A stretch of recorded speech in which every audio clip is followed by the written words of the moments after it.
May buhaya dito eh. Si Lolong.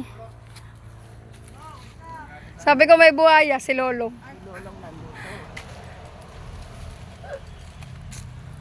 Hindi yung kabel mo ito, may anod mo na. Pero agad kasi ka.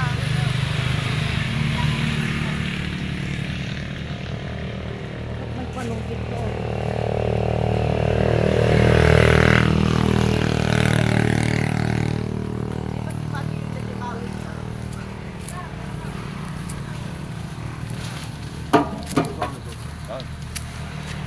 Ang dami pa.